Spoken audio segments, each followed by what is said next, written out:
నమస్తే అండి, అందరికీ welcome to our channel Podirillu by IPS. ఎప్పుడు ఒకేలా కాకుండా లంచ్ స్పెషల్గా తినాలనుకుంటున్నారా? అయితే ఈ గోబీ ఫ్రైడ్ రైస్ని ట్రై చేసేసేయండి. చాలా టేస్టీగా ఉంటుంది.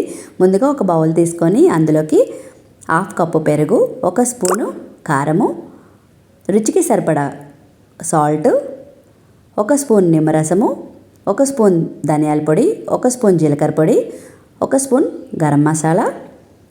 మీకు ఇష్టమైతే ఫుడ్ కలర్ వేసుకోండి, లేదంటే స్కిప్ చేసేసేయండి.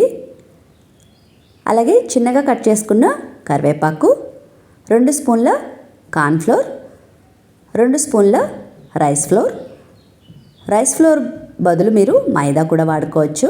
నేను ఇక్కడ రైస్ ఫ్లోర్ మాత్రమే యూజ్ చేస్తున్నానండి. వేసుకున్న తర్వాత వాటర్ వేయకుండా ఈ విధంగా కలుపుకోవాలి. కలుపుకున్న తర్వాత గోబీని కూడా వేసుకొని ముక్కలకి బాగా పట్టేటట్టు కలుపుకొని ఒక 15 మినిట్స్ వదిలేసేయండి. పిండి మాత్రం పల్చగా కలుపుకోకూడదు. ఆయిల్లో వేయగానే పిండి విడిపోతుంది. స్టవ్ ఆన్ చేసుకొని గిన్నె పెట్టుకొని డీప్ ఫ్రైకి ఆయిల్ వేసుకొని హై ఫ్లేమ్ మీద ఆయిల్ అనేది మరిగించుకోవాలి. ఆయిల్ హీట్ అయిన తర్వాత గోబీని అందులోకి వేసుకొని మీడియం మంట మీద పెట్టుకొని ఫ్రై చేసుకోవాలి. వెంటనే కదపకండి. 1 నిమిషం తర్వాత ఈ విధంగా ఫ్రై చేసుకోవాలి. ఫ్రై అయిన తర్వాత పక్కకు తీసుకొని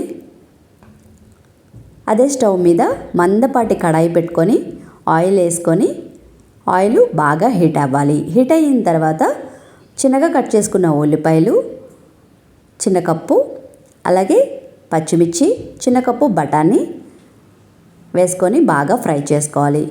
హై ఫ్లేమ్ మీద మాత్రమే ఫ్రై చేసుకోవాలండి. ఫ్రై అయిన తర్వాత గోబీని కూడా ఇందులోకి వేసుకొని ఫ్రై చేసుకోవాలి.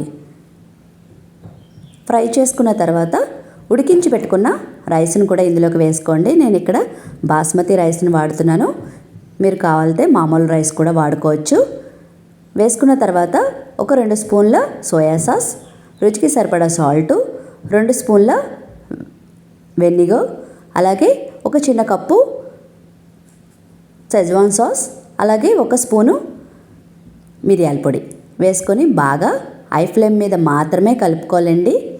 ఈ విధంగా రైస్ ఎక్కడ చెదిరిపోకుండా ఈ విధంగా కలుపుకోవాలి. వీడియోలో చూపిస్తున్న విధంగా కలుపుకున్న తర్వాత 1 నిమిషం పాటు లాస్ట్లో స్ప్రింగ్ ఆనియన్స్ వేసుకొని